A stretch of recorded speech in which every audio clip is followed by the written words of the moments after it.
जो मसीह में हैं, इंडियन क्रिश्चियंस, परमेश्वर ने कहा है कि वो लोग अपने बच्चों के लिए एक बड़ा विजन रखें। चाहे वो फाइनेंशियली इतने हाई नहीं हैं कुछ लोग, लेकिन प्रभु ने कहा है कि वो अपने फाइनेंस के हिसाब से नहीं, परंतु परमेश्वर की काबिलियत के हिसाब से अपने बच्चों के लिए, उनके ग्रेट फ्यूचर के लिए दर्शन रखें। और प्रभु ने उनको कहा है कि वो जीवित चर्चों को ज्वाइन करें। सिर्फ खामबरा चर्च जीवित नहीं, बहुत सारी चर्चेस जीवित हैं, तो आप जीवित चर्चेस को ज्वाइन करें, जहां टेस्टिमनीज हो, जहां वचन हो, जहां प्रार्थना हो। और परमेश्वर ने कहा है कि अपनी लाइफ को स्पिरिचुअली चलाएं माता पिता, और अपने बच्चों के लिए फिर दर्शन रखें। अपनी लाइफ को अगर आप चलाएंगे, अगर आप 2 पैग लगाएंगे, आपका बच्चा 4 पैग लगाएगा। आप उसे बताते रहिए ये गलत है, वो भी अपने बच्चों को बताएगा ये गलत है, पर फिर भी वो सुधरेगा नहीं। प्रभु ने मुझसे कहा कि अपने इन माता पिता को बोल कि वो अपने बच्चों के लिए एक राइट एग्जाम्पल पैदा करें। खुद दुखों में रह के, कलेश में, घटी में रहें, लेकिन वचन के अनुसार चलें और अपने बच्चों को इसी समय के ऊपर, छोटे समय में ही उनको परमेश्वर में लगाएं। खुद प्रार्थना घरों में करें, खुद बाइबल पढ़ें, टीवी के फालतू चीजों से दूर रहें, फालतू डिस्कशन से दूर रहें, अपनी जिंदगियों को सही चलाएं और परमेश्वर के नाम में उनके लिए बड़ा दर्शन रखें। दर्शन रखें, वो डॉक्टर बनेंगे। दर्शन रखें, वो पायलट बनेंगे। दर्शन रखें। मैंने नहीं कहा प्रभु आपको उसी समय पैसा भेज देगा। आप दर्शन रखें, विजन देखें कि मेरा बेटा, मेरी बेटी डॉक्टर बन रही है, वो पढ़ रहा है, वो पास्टर बन रहा है, वो प्रेरित बन रहा है, वो प्रॉफिट बन रहा है। एनीथिंग, जैसे आप बैठेंगे प्रभु आपको दिखाएगा, आपके दिल में वो डालेगा कि आपके बच्चे ने क्या बनना है। तो बड़ा परमेश्वर ने कहा अपने बच्चों के लिए वो दर्शन रखें और पहले अपनी जिंदगी को सही रख के वो मेरे सामने आए। मैं आपको बता रहा हूं चर्च, मैंने लोगों को बोला था कि पंजाब के लोगों को परमेश्वर बड़ी बड़ी पदवियां देना चाहता है। जब आज लोग उसे पूरा होते हुए देखते हैरान होते। मैंने कहा अभी तो कुछ भी नहीं। मैं आपके बच्चों के लिए मैंने देखा है, फ्यूचर आपके बच्चों से जुड़ा हुआ है, बिलोंग करता है आपको, वो आपका है। हर बेस्ट चीज इस स्टेट में आपकी होगी। मैं आपको लिख के देता, लेकिन जो मैं इंस्ट्रक्शंस आपको दे रहा हूं ये मेरी नहीं, ये परमेश्वर की है। अगर आप खुद व्यभिचारी हैं और अपने बच्चों को अच्छा पढ़ा लिखा रहे हैं, हो सकता है कि आपका वंश इतना अच्छा ना निकले। जब दाऊद ने पाप किया तो उसने, नतान नबी ने आके कहा कि तुमने गुनाह किया है। उसने कहा मैं माफी मांगता हूं। नतान ने कहा जा, प्रभु ने मुझे माफ किया। अब लोग इतने गधे हैं, उनको आत्मिक चीजें जल्दी समझ नहीं आती। अब दाऊद के टाइम में भी नतान नबी को पकड़ लेते, यार तूने कैसे माफ कर दिया, अगला पाप करके आया, अगला कत्ल करके आया, अगला बेरेप करके, तूने कैसे माफ कर दिया। अरे माफी उसको आत्मिक मिली है, दाऊद की सजा माफ नहीं हुई।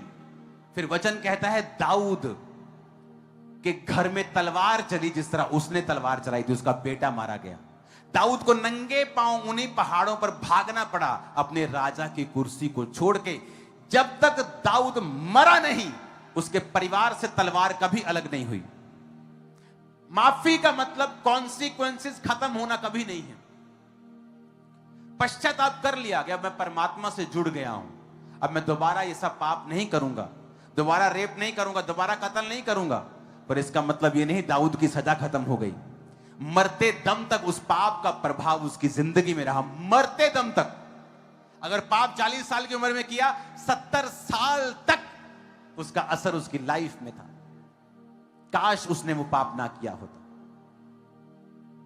हालेलुया। तो आपको पहले अपनी लाइफ को सेटल करके चलना होगा। दाऊद ने पाप किया, भोगा उसकी जनरेशन ने। दाऊद ने पाप किया, भोगा उसके बेटे ने, एक बेटे ने, दूसरे बेटे ने। दाऊद ने पाप किया, मरे उसके बेटे। तो बी अवेयर कि आप जब पाप करते हैं, सिर्फ वो आप ही को नष्ट नहीं करता, आपके परिवार, आपके फाइनेंस, आपकी सेहत को भी नष्ट करता है। एक पास्टर जब पाप करता है, उसकी कलीसिया भी नष्ट होती है, उसकी कलीसिया भी दुखी होती है, उसकी कलीसिया भी दुख झेलती है। इसीलिए कहा जाता है अपने अपने अगुओं के लिए प्रार्थना करो। इसीलिए कहा जाता है, इट्स ए डीप थिंग, ये डीप चीज है। पाप तो दाऊद के बेटों ने नहीं किया, पर असर उनके लाइफ में था। दाऊद को 1 सेकंड में माफी मिल गई। इसका मतलब यह नहीं है कि उसने जो रेप किया, उसने जो व्यभिचार किया, उसने जो कत्ल किया उसके पति का, उसको माफी मिल गई मतलब वो परमेश्वर कहता चल कोई नहीं। नो नो नो नो, परमेश्वर कहता माफ कर दिया, पर कॉन्सिक्वेंस खत्म नहीं होगा। 70 साल की उम्र में जब दाऊद अपने बिस्तर पे था और आखिरी सांसें ले रहा था, तब तक उसके घर में लड़ाई चलती रही और एक भाई दूसरे भाई को तलवार से मारता रहा, क्योंकि परमेश्वर ने कहा था जिस तरह तूने एक निर्दोष पर तलवार चलाई है, तलवार तेरे घर से कभी भी दूर ना होगी, क्योंकि जो मनुष्य बोता है वही वो काटता है। आप किसी का घर खराब कर रहे हैं व्यभिचार से, आपका अपना घर भी खराब होगा।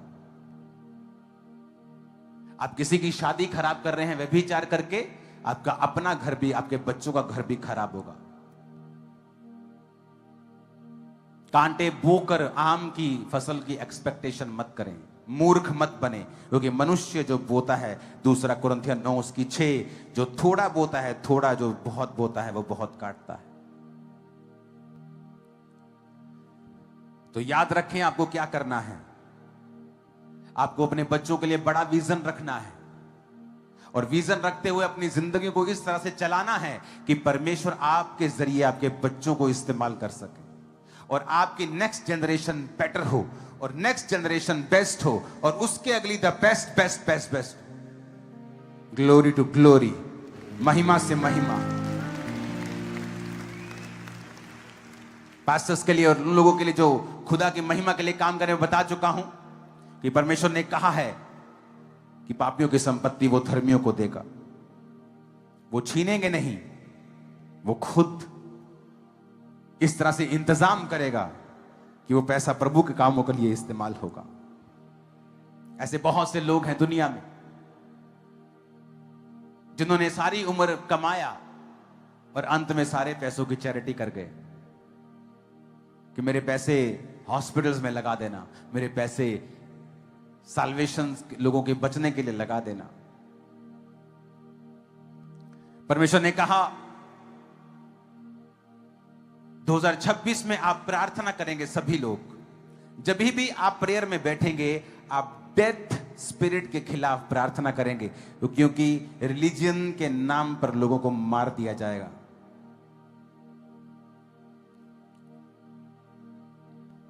तो आपको प्रार्थना करनी है कि डेथ स्पिरिट लोगों से दूर रहे। देश के स्पोर्ट्स की चीजों के लिए प्रार्थना करनी है, क्योंकि उनका फ्यूचर ब्राइट हो, बैड रिजल्ट ना आए, अच्छा इंफ्रास्ट्रक्चर हो। आपको प्रार्थना करनी है, क्योंकि चीजें धुंधली हैं अभी। रिजल्ट के लिए प्रार्थना करनी होगी कि वो अच्छे हो जाएं। टेक्नोलॉजी का मिसयूज इतना होगा कि कुछ लोग अपने फोन्स यूज करने बंद कर देंगे आने वाले समय में। वो बिना फोन्स के चला करेंगे। पुराना जमाना वापस आप देखोगे कई लोगों की लाइफ मिसयूज होगा टेक्नोलॉजी का। लोग टेक्नोलॉजी से डरने लगेंगे। बहुत से लोग फोन्स छोड़ देंगे आने वाले समय में।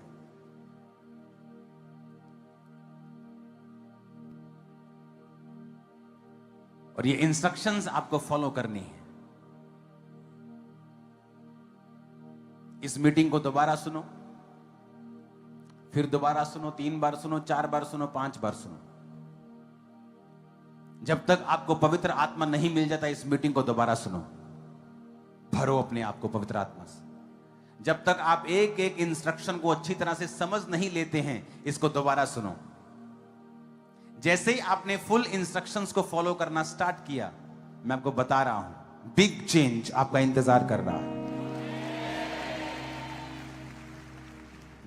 क्योंकि ये ईयर मिरेकल्स का, सुपरनैचुरल चीजों का होगा।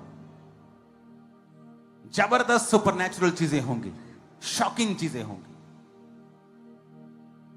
और सबसे बड़ी बात है कि अन्य जातियों के साथ भी होंगी, बिग इन बिग नंबर्स। उठाओ अपने हाथों को,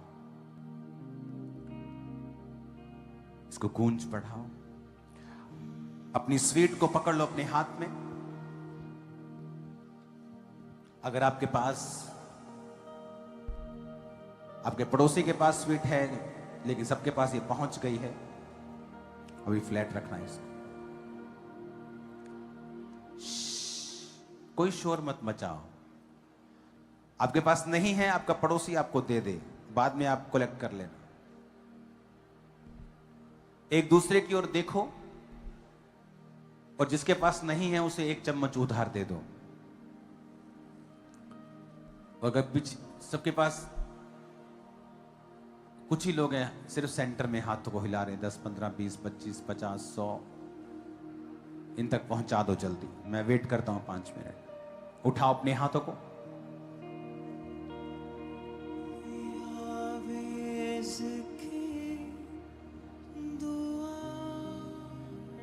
हिलाओ अपने हाथों को। Thank you Jesus.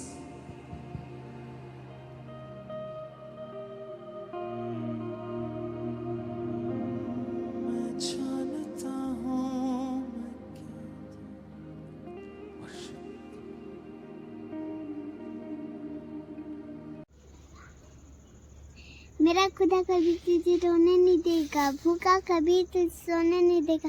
उसने हाथों से बनाए तुझे हाथों में रखेगा, वही तो तेरी सारी बातों को सुनेगा। जो बोलती है दुनिया तो बोलने दे, हंसते हैं तुझ पर तो हंसने दे।